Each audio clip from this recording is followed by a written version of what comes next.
अभिमन्यु को घेर के मारा गया। वो युवराज, एक युवक लड़का जो धनुर्धर था अपने पिता अर्जुन की तरह, उसको घेर के मारा गया उस प्रबल, और सबने मिलके मारा।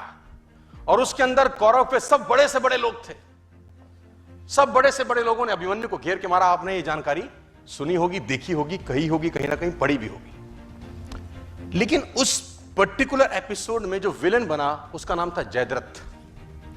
उसने अभिमन्यु वध तो नहीं किया, लेकिन मरे हुए अभिमन्यु को लातों से मारा। और इतिहास ये बोलता है कि जब अभिमन्यु वध हो रहा था तो अर्जुन अवेलेबल नहीं थे वहां पर, कहीं और गए थे, किसी और युद्ध में थे।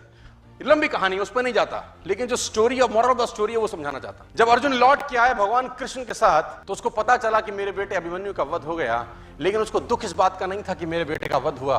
बोला तो रण क्षेत्र में योद्धा तो वीर गति को प्राप्त होते ही हैं, लेकिन उसको दुख ये हुआ कि मरे हुए को जयद्रथ ने लातों से मारा। उसने अंजलि में पानी लिया और ओथ ली। शाम को पहुंचा था कि अगले दिन सूर्यास्त से पहले अगर जयद्रथ का वर्ण नहीं कर दूंगा तो अपने आप को जला डालूंगा। अब जैसे ही उसने ये घोषणा करी, एक गोल रखा, एक टारगेट रखा, दोनों सेनाओं में हड़कंप मच गया। कौरव प्रसन्न हुए और पांडव उदास।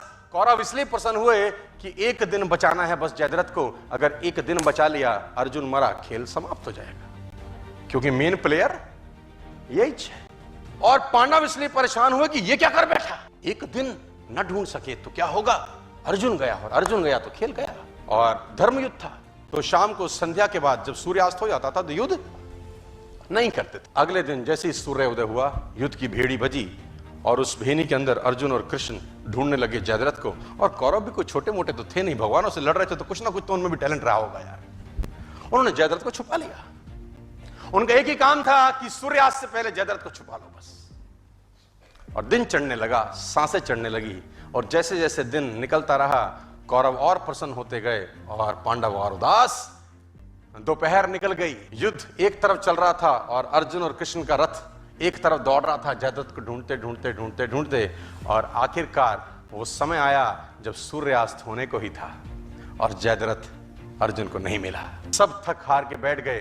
अर्जुन ने अपना गांडीव गिरा दिया और पांडवों ने भगवान कृष्ण की तरफ देखा और बोला, प्रभु अब तो तुम्हारा ही सहारा है, जयद्रथ नहीं है। भगवान ने बोला, कुछ नहीं, करता हूं। बोला, जयद्रथ कहां से लाओगे? भगवान ने जयद्रथ तो नहीं लाए। उन्होंने क्या किया, माया रची और बादलों को आदेश दिया और उन्होंने सूरज को ढक दिया। तो उन्होंने बोला, ये क्या करते हो? भगवान कृष्ण का जवाब सुनिए, साथ लेके जाइए। बोला, माहौल बनाता हूं। क्या बोले? Winning atmosphere. बोले, माहौल बनाता हूं। और जैसे ही बादल सूरज के सामने आए, सूरज छुप गया और उन नालायकों को लगा कि सूर्यास्त हो गया। बेवकूफ अपनी बेवकूफाना बातें बहुत जगह दिखा देते हैं। कहते हैं ना, गधे के सर पे सींग नहीं होते। वो अपनी हरकतों से बताता है कि मैं कहता हूं। जैसे ही सूर्यास्त लगा, जो कि हुआ नहीं था, कौरवों ने जयद्रथ को आगे कर दी। मन तो कर रहा है उनको ऐसी गाली दूं स्टेज पर, ये सालों घंटा 2 घंटा कौन सी चूल मच रही थी तुमको। लेकिन कहते हैं, विनाश काले विपरीत बुद्धि। कौरवों ने जयद्रथ को आगे कर दिया। अर्जुन घुटनों के बल बैठा है, गांडीव उसका गिरा हुआ है, और जयद्रथ अर्जुन को देख के हंसने लगा और गालियां देने लगा।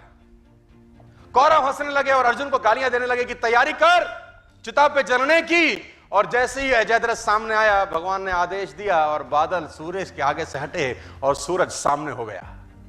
और जब सूरज सामने हो गया तो अर्जुन भौचक्का सा दिखा, ये क्या है? उसने भगवान कृष्ण की तरफ देखा। भगवान कृष्ण ने बोला, देखता क्या है, जयद्रथ सामने है, उठा गांडीव और चला डाल। और अर्जुन ने गांडीव उठाया और तीर चलाया और जयद्रथ का सर धड़ से अलग कर दिया। जयद्रथ मारा गया। अब अर्जुन अगर ये सोचे कि मैंने मारा है तो ये सोच सकता है, जरूर उसने मारा है, लेकिन वो मार नहीं पाता अगर माहौल नहीं बनता। It's all about creating atmosphere my dear friends. मैं बहुत जिम्मेदारी के साथ आपको बताना चाहता हूं, सिर्फ माहौल का खेल है।